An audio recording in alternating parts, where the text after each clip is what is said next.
Okay, so we're going to start today. Yesterday we did average rate of change. Today's topic is instantaneous velocity or instantaneous rate of change. So to start, we have a grapefruit. And pretend that you're throwing this grapefruit up in the air.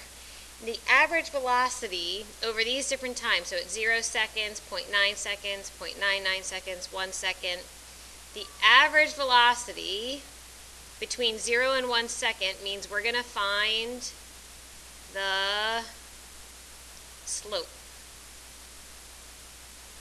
So your job is to find the slope for all of these different intervals. We can do A together. So at 0 and 1, so that would be 90 minus 6 over 1 minus 0. Then we get 84 divided by 1, which is 84. So the average velocity from 0 to 1 is 84. Now we'll pause the video here so you can do the slopes for all the rest of these.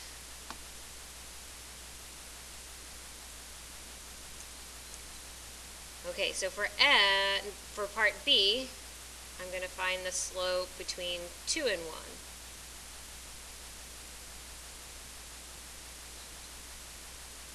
So 142 minus 90 is 52. I get 52. I'll do one more. So then for C, from 1 to 0.9, so 89.932, oops, 1 is 90, minus 83.040, divided by 1 minus 0.9. So when you do that, you get 0.1 in the denominator,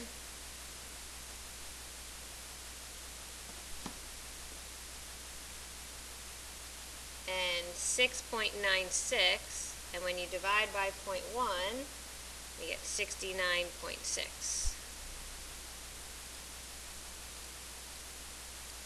So for the rest of your slopes, check to see, did you get these values between the different time intervals?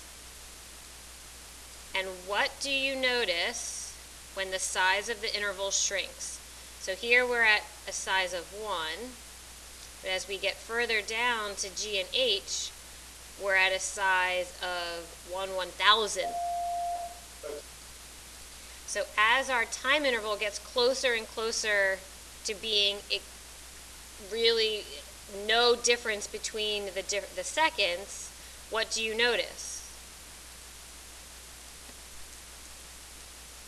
So we can say that the average velocity gets closer to 68, because if you look at pairs, this is a unit of 1 away, this is 1/10 away, this is 1/100th away. So each pair is getting closer and closer to 68. The instantaneous velocity of an object, this is where we're going today with our lesson, is given by the limit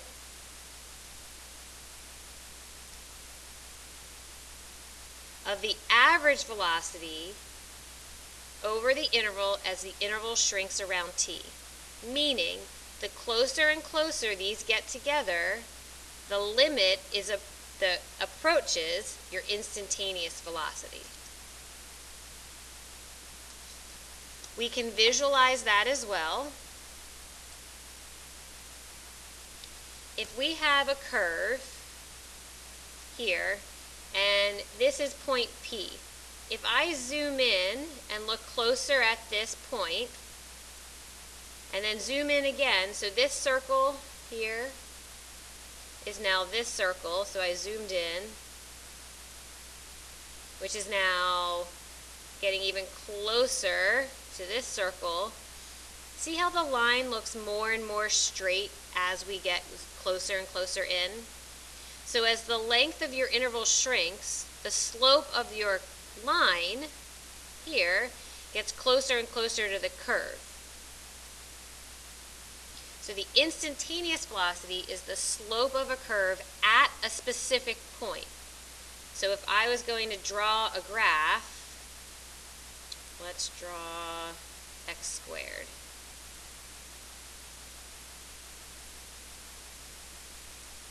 If I want to know the slope at x equals 1, that would be the line, that would be the slope at that point. So I'll take a diagonal line,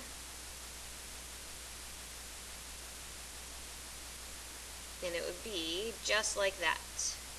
Whereas yesterday we were doing the slope between 2 points for average. So average velocity is between 2 points, where instantaneous velocity is at a point. That's the difference.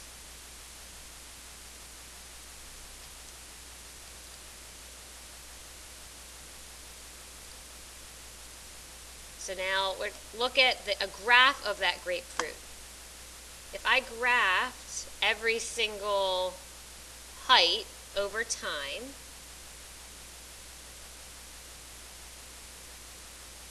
so the y value is height, the x value is time, that's what it says underneath our picture. At the top, right here at D, the velocity is 0, or the instantaneous rate of change. So does that mean the grapefruit actually stopped in midair at the top of its path when you throw it?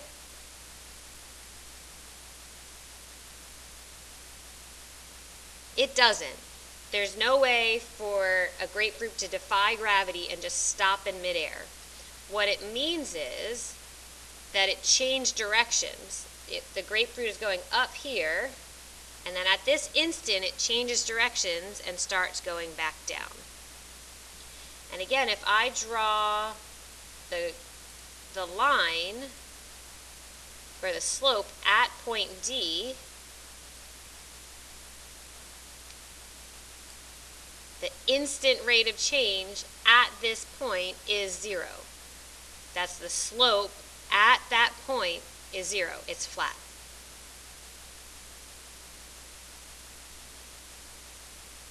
So now we can do the same thing when we have an equation. The quantity of drug in your blood is given by 25e to the negative 0.2 t. We're going to estimate the rate of change at t equals 3. So our first step is to make a chart. Now if I want the change at 3, let's find the slope between 2 and 3, and then 3 and 4. So I'm going to take 2 and plug it into my function. Okay, so I need my calculator. Everyone get your calculator out. Okay, so I put my equation in y equals, and then I'm going to go to my table set and make sure independent is ask. Then go to my table, get all these old values out, and plug in 2, 3, and 4. So at 2, the value is 16.758. 3, it's 13.72. And 4, it's 11.233. So now to find the rate of change, that means slope, I'm going to find the slope between 2 and 3. That's here. So m equals y2 minus y1, x2 minus x1. It's negative 3.038. And then I have to do that again to find the slope between these two.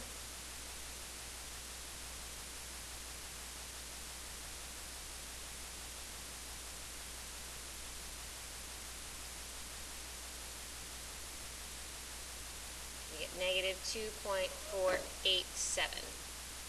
Now, 2 and 4 are each 1 unit away from 3, so that's not the best way to get the rate of change at 3.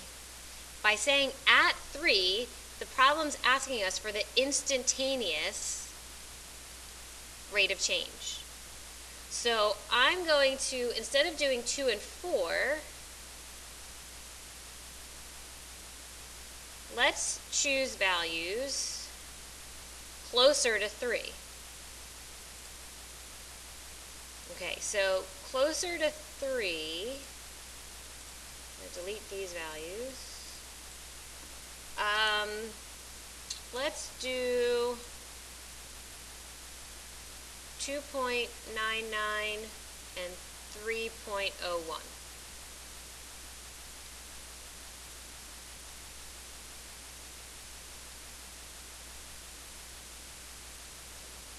So at 2.99, our quantity is 13.748.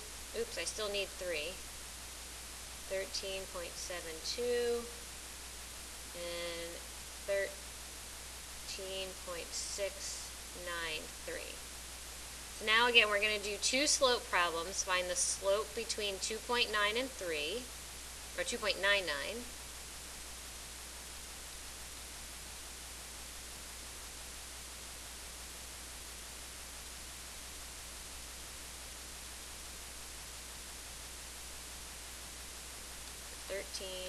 .72 minus 13.748, negative 0.028, but then we need 3, take away 2.99,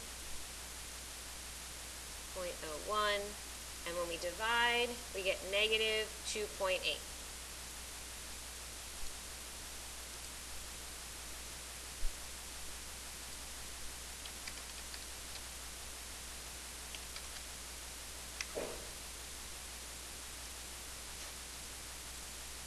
So now we have to find the average rate of change between 3 and 3.01.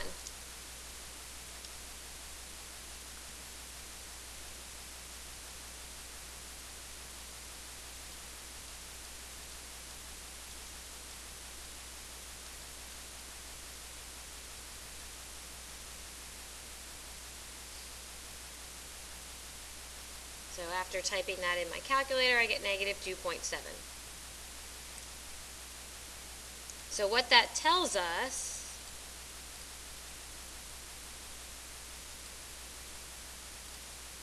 is that the rate of change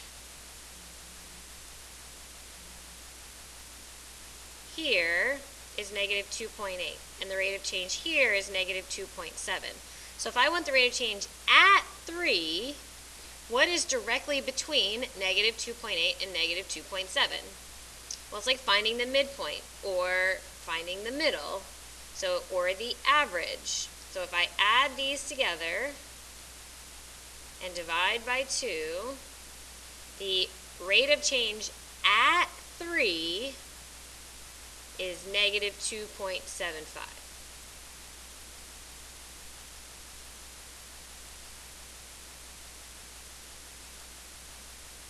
Okay, last but not least, a car starts out slowly and then goes faster and faster. Sketch a graph of the distance the car has traveled as a function of time. So time is our x-axis, distance is our y. Faster and faster means a steeper slope. So it starts out slowly, gradual, and it gets faster and faster and faster.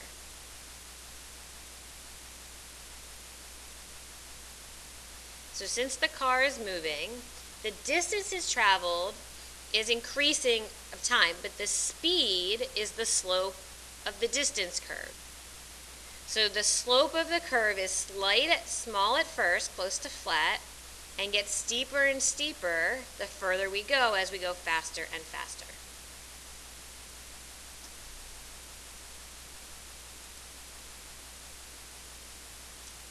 Oh, sorry. sorry, I forgot there was a 5 and 6. We're not done. So fill in the blanks on the bottom of your page for 5 and 6. The word derivative, so this is our new vocabulary, can be written as f prime of a. So if it's at point A, it's f prime. So you write a little, so if I was going to handwrite this, I would do a little slash. It means the rate of change at a point, which is the instantaneous rate of change. So the whole concept of derivative, well, is rate of change, and what does rate of change mean? It means slope. So derivative means the same thing as slope. So if we want to estimate the derivative at 2, so that's what this value is, for this function, let's make a chart. So this will be just like how we did the medicine problem, the blood. Pick a value really, really close to 2 on the right. Let's say 2.01.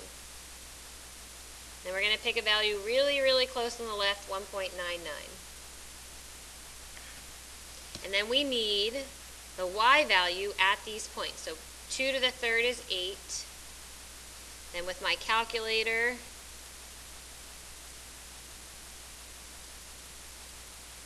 going to put x to the third in for y, go to my table, oops, 1.99, in case you don't believe me about 2, and then 2.01. So we get 7.8806 and 8.1206. So we have to find the slope between these 2 points, and then we have to find the slope between 2 and 2.01.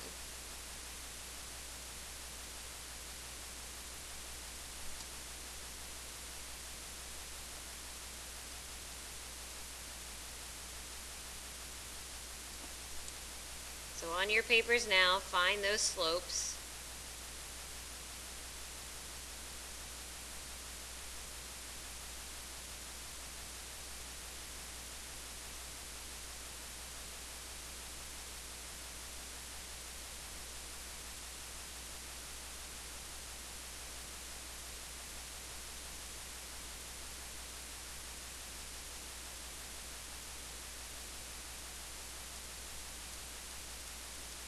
So I get 11.9401 and 12.0601.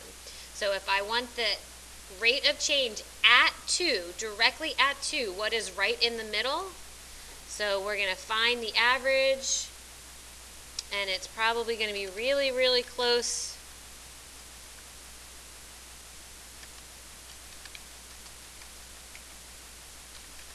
to 12. So our derivative at 2, so f prime of 2 equals 12.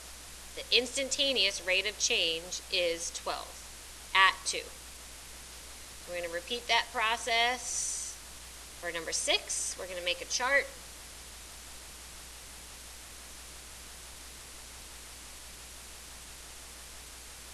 So what is a number really, really close to -3 on the right? And on the left, we're going to get our y values. Oh, I could have left that in.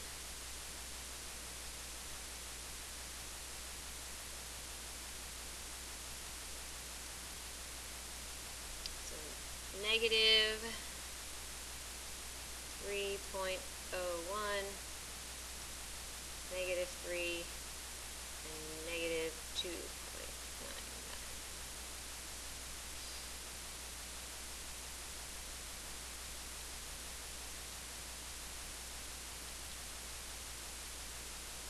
again, you have to find the slope. So find the slope between these two. Find the slope between these pair of coordinates.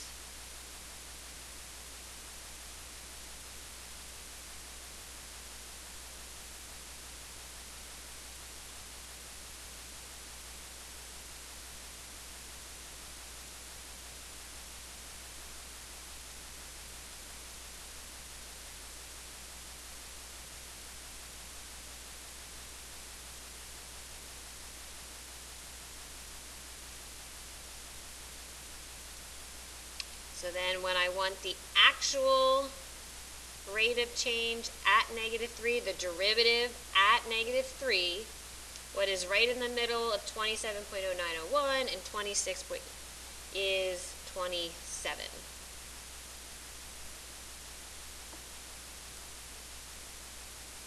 So now that we're done, the homework is page 140 to 141, 1, 3, 5, 7, and 9. So if there's time left in class, there is a handout of that so you can get started and get it done. Make sure to check your answers on Edline tonight.